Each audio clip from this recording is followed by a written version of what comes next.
Salut, c'est Trado, je suis content de vous retrouver pour la mise à jour de l'analyse technique de l'or et de l'argent. On va commencer par l'objet de cette vidéo qui sera un petit peu particulier parce que comme d'habitude, à chaque fois que l'or commet une contre-performance, eh bien, je suis bombardé de messages me demandant si c'est le début de la fin, si l'or est redevenu la barbare relique qu'il est, tel qu'il est considéré par de nombreux analystes, ou alors si au contraire c'est une consolidation saine. Je vais donc dédier cette vidéo du week-end à la réponse à cette question. Est-ce la fin annoncée de l'or? Mais avant toute chose, comme d'habitude, les nouvelles qui ont émaillé l'actualité. Vous allez voir, c'est pas joli, puisque d'un côté, on apprend que pour Warren Buffett, c'est la fin de l'aventure Barrick Gold. Alors, je ne sais pas si vous vous souvenez, il y a quelques mois de cela, lorsque l'or explosait à la hausse, tout le monde a relayé cette information, y compris moi, selon laquelle Warren Buffett, qui était un anti-or des plus éminents, avait décidé d'investir dans Barrick Gold, donc la minière. Et là, c'est la fin de cette aventure il a sorti ses positions. En même temps, il faut le savoir parce que ça pourrait avoir de l'influence pour la suite. On a un mouvement un peu similaire du côté JP Morgan qui, lui, a décidé de réduire significativement sa position en or pour acheter à la place de l'argent, pardon, pas JP Morgan, BlackRock. Et nous avons une autre information importante qui est celle selon laquelle les derniers chiffres sont tombés. Hein. L'or est passé de premier de la classe avec d'excellentes performances en 2018, en 2019, en 2020, et surtout 2019 et 2020, à une progression extrêmement décevante, hein, puisque c'est le plus mauvais performeur du début de l'année comparé aux autres classes d'actifs. Et pour terminer, eh bien une vidéo que je vous recommande, hein, qui est qui a été réalisée par Ed Steer. Et selon lui, hein, on est vraiment à l'orée d'une explosion de l'argent pour des raisons fondamentales et techniques. Techniques au sens que la pression sur les spéculateurs à la baisse de l'argent est très forte et on se demande, beaucoup se demandent si ce n'est pas une question de semaines, voire de mois, peut-être même de jours avant que l'argent n'explose sous les difficultés d'approvisionnement en argent physique. Vous l'aurez compris, eh bien, l'argent et l'or ne sont pas logés à la même enseigne. Si l'argent semble promis un très bel avenir à court terme, l'or subit de plein fouet un désamour et on va donc mettre en perspective tout ça. On va, je vous le propose, regarder les données de long terme pour mettre en perspective tout ça. Alors, on va regarder ce qui se passe sur les graphes en données mensuelles. C'est-à-dire que chaque bougie correspond à un mois de cotation et comme vous pouvez le voir, nous sommes là. C'est-à-dire que si un mois est égal à une bougie, on voit que depuis les plus hauts, on a abandonné depuis août 2020, eh bien, pas loin de 17%. L'or a perdu quasiment enfin j'y vais un peu fort, mais un cinquième de sa valeur en une poignée de mois. Et je vais vous dire le fond de ma pensée, on va aller sans doute chercher le support mensuel des 1388, 1414, voire celui des 1303, 1327, tout à fait. J'envisage que la baisse totale puisse être de 20%, voire même de 25%. Pourquoi? Pour plein de raisons. La première, c'est que l'or n'est pas en odeur de sainteté, vous l'avez compris. Deux, parce que depuis qu'on a progressé significativement, depuis septembre 2018, on a pris 73%. Et il est fréquent que l'on assiste à des retracements sur les niveaux de Fibonacci. Et si on allait effectivement chercher le support des 1388, 1414, ça correspondrait à 50% de la hausse qu'on a accumulée qui aurait été grignotée et 61,8%, ce n'est absolument pas rare non plus lorsque la hausse a été très importante, ce qui est le cas depuis 2018. Mais maintenant, à l'heure où certains commencent à se demander s'il serait temps de se dégager de l'or, j'aimerais vous montrer le graphe mensuel en prenant un petit peu de recul. Okay. Je vous montre ce qui s'est passé les dernières grosses consolidations. En 2016, on a connu une baisse de 18%.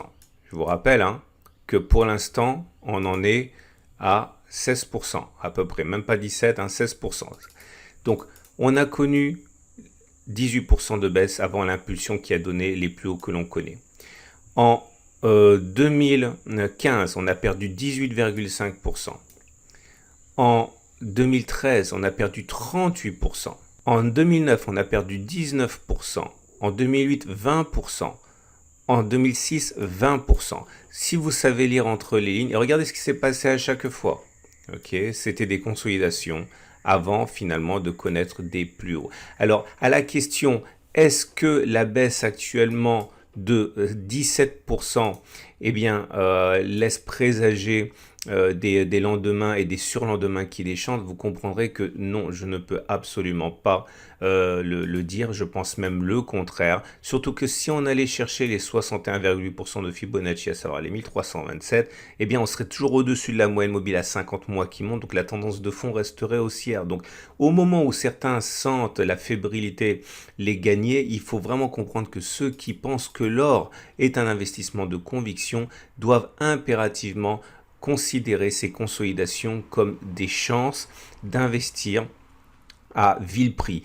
Encore une fois, je ne suis pas dans le secret des dieux, je n'ai aucune idée de ce qui va se passer, mais quelqu'un qui investit depuis les années 2000, comme moi, régulièrement, chaque fois que l'on consolide, en appliquant la règle des accumulations fractionnelles et rationnelles sur des supports, ce genre de consolidation correspond à du pain béni. Regardez, l'or libellé en dollars. C'est exactement les mêmes frayeurs qui animent et terrorisent les investisseurs nouveaux, j'ai envie de dire, parce que les vieux investisseurs sont habitués à ces consolidations. Regardez, 2016, on a perdu 18%. Moins 34% en 2008, moins 27% en 2006. Et à chaque fois, c'était une étape avant de commettre de nouveaux sommets. Alors, je ne peux absolument pas vous assurer que ce qu'il s'est produit précédemment se reproduira à nouveau. Mais là aussi, imaginez que l'on aille perdre, même si on a cherché les 1442, donc 30% de baisse, on serait tout à fait en ligne avec des consolidations qui ont déjà eu lieu préalablement. Et on serait en ligne avec un retour sur la moyenne mobile à 50 mois qui demeurerait haussière. Donc non, je ne pense pas qu'il faille s'alarmer de l'évolution actuelle. Oui, je pense que si vous croyez dans l'avenir de l'or, vous avez des opportunités plus qu'autre chose à investir de manière régulière sur les consolidations. Je vous passe l'argent parce que l'argent n'inquiète pas, au contraire, l'argent a tendance à être extrêmement plébiscité en ce moment, mais vous voyez, si on regarde l'argent, on a déjà perdu 35%, 60%, 40%, 36% avant de repartir de l'avant. Donc là, bon, c'est un petit peu inutile ce que je dis puisqu'on est sur les précédents sommets d'il y a 6 mois, mais vous comprendrez que on n'investit pas dans l'or, on n'investit pas dans l'argent comme on investit dans une action. Et maintenant, on va terminer avec les données journalières comme d'habitude qui nous intéressent. Alors, j'ai eu de retours plutôt positifs par rapport à la nouvelle présentation que je vous propose, celle qui met les tendances sur les données journalières uniquement. J'ai eu 2 ou 3 personnes qui préféraient le format précédent. On ne peut pas faire plaisir à tout le monde, on va continuer encore comme ça, mais pour l'instant, vous êtes une majorité à penser que c'est un format qui est plus visuel et plus intuitif. Donc, je vous rappelle, pour commencer, la moyenne mobile à 7 jours sur les données journalières vous donne la tendance de court terme. La moyenne mobile à 20 jours vous donne la tendance générale. La tendance à 50 jours donne la tendance de fond. Et la moyenne mobile à 200 jours donne la tendance de long terme. Donc, tout est sur un seul graphe. Comme vous pouvez le voir, pour l'or libellé en euros, ça y est, on pouvait le craindre, on en a parlé, le support majeur a lâché. Ça veut dire que dans ces conditions, avec une tendance qui est baissière à court terme, à court terme, la tendance générale, la tendance de fond, la tendance de très long terme, tout ça est baissier, eh bien oui, un retour sur le support majeur, vous l'aurez compris, est non seulement plausible, mais je l'appelle de mes voeux parce que ce serait sain, parce que ça donnerait des opportunités d'achat intéressantes pour beaucoup d'investisseurs. Et je le redis, le prochain niveau, il est là, c'est le support mensuel des 1303-1327 que j'envisage tout à fait, vous l'avez compris, qu'on aille visiter. Regardez maintenant l'or libellé en dollars. C'est la même chose, sauf que le support majeur tient pour l'instant, mais la tendance de court terme est baissière, la tendance générale est baissière, la tendance de fond est baissière et la tendance de long terme est baissière aussi à présent. Mais pour l'instant, on tient le support majeur des 1748-1756 qui pour moi n'est absolument pas une garantie qu'il tiendra dans la durée. Et vous l'avez compris, un retour sur les 1673 est pour moi plausible. On enchaîne avec l'argent et l'argent libellé en euros. Pour débuter, comme vous pouvez le voir, il y a une très bonne tenue de l'argent puisqu'on est au-dessus de toutes les moyennes mobiles que j'ai évoquées, donc tendance de fond, tendance générale, tendance de court terme, tendance de très long terme haussière sur l'argent. Par contre, on n'est pas sur une zone d'accumulation rationnelle, contrairement à l'or. Et pour l'argent libellé en dollars, c'est la même chose. On n'est pas sur des zones d'accumulation rationnelle. Bien au contraire, la tendance est haussière. On regarde ce qui se passe sur mon partenaire aucoffre.com. Si mon discours a réveillé chez vous des envies d'accumulation ou de début d'investissement, vous avez peut-être la possibilité de trouver votre bonheur avec de l'or. De l'or, je vous rappelle que la Vera Valor d'une once, elle est actuellement disponible au prix de 1600 € avec une prime de 8,73%. Vous pouvez bien sûr recourir aux pièces d'argent, notamment, les pièces d'or les plus classiques. Je vous propose par exemple en ce moment, la Napoléon, on va faire quand même le plus classique. La Napoléon 20 francs est actuellement à 300 € avec une prime de 9,2%. Et vous pouvez acheter également des grammes d'or. Alors, si vous voulez 1 gramme d'or, vous pouvez vous le procurer au prix de 54 € le gramme. C'est une fraction d'un lot d'1 kilo. Pour l'argent, pour ceux qui voudraient effectivement profiter de l'éventuelle implosion dont certains parlent de la COMEX du marché papier de l'argent, vous pouvez par exemple obtenir ces magnifiques pièces de Vera Silver, donc le lot de 100 Vera Silver. Y en a-t-il actuellement?